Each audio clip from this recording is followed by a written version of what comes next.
Part of this visualization is story.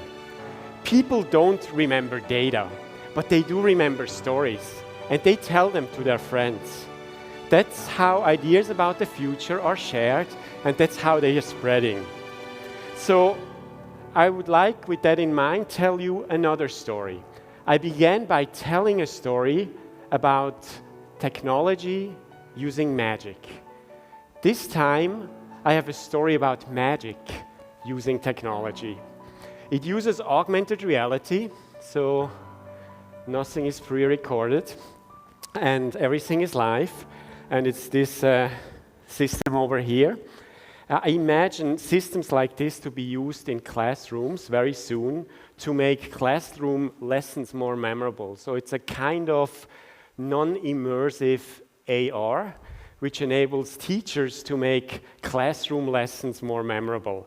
So imagine you're back in school, in class. We have a little lesson, and the lessons happen up here on the screens. The real world is here. You can choose which to watch, the magic, the reality, or a little of each. So let's get started. Class, augmented reality is the melding of the real world with computer-generated imagery. It seems the perfect medium to investigate magic and ask why in a technological age we continue to have this magical sense of wonder. Now, magic is deception, but it is a deception we enjoy. Now, to enjoy being deceived, an audience must first suspend its disbelief. It was the poet Samuel Taylor Coleridge who first suggested this receptive state of mind. I try to convey a semblance of truth in my writing, to produce for these shadows of the imagination a willing suspension of disbelief that, for a moment, constitutes poetic faith. This faith in the fictional is essential for any kind of theatrical experience. Without it, a script is just words. Virtual reality, just the latest technology. And sleight of hand is just an artful demonstration of dexterity. We are all very good at suspending our disbelief. We do it every day while reading novels, watching television, or going to the movies. We willingly enter fictional worlds where we cheer our heroes and cry for friends we never had. Without this ability, there is no magic. It was Jean-Robert Houdin, France's greatest illusionist, who first recognized the role of the magician as a storyteller. A conjurer is not a juggler. He is an actor playing the part of a magician. Which means magic is theater, and every trick is a story. The tricks of magic follow the archetypes of narrative fiction. They are tales of creation and loss, death and resurrection, and obstacle that must be overcome. Now, many of them are intensely dramatic. Magicians play with fire and steel, defy the fury of the buzzsaw, dare to catch a bullet, or attempt a deadly escape. But audiences don't come to see the magician die. They come to see him live, because the best stories always have a happy ending.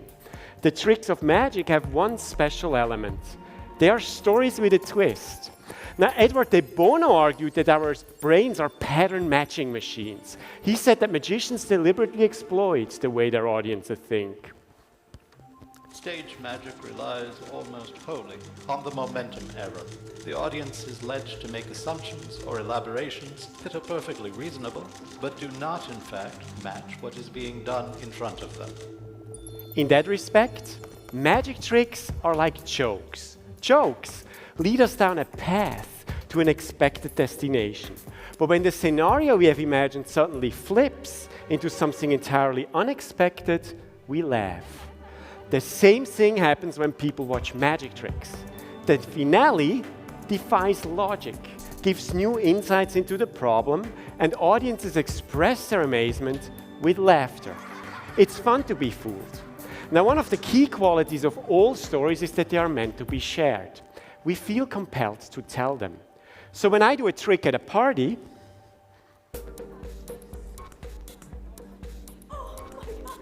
that person will immediately pull their friend over and ask me to do it again.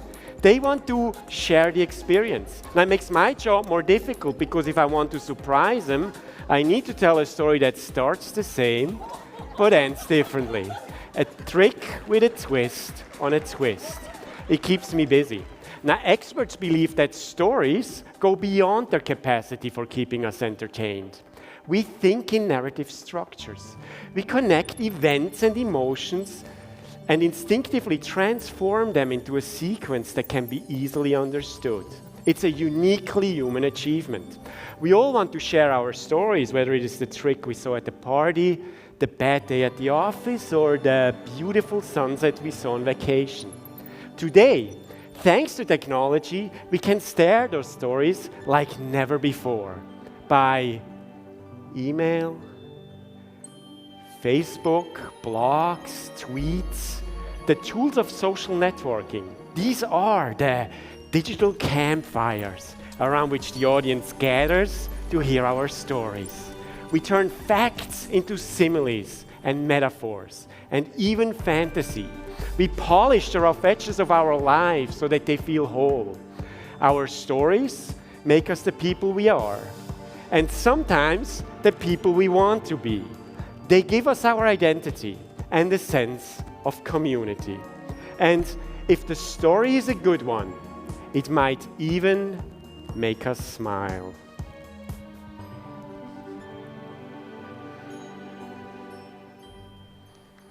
Thank you.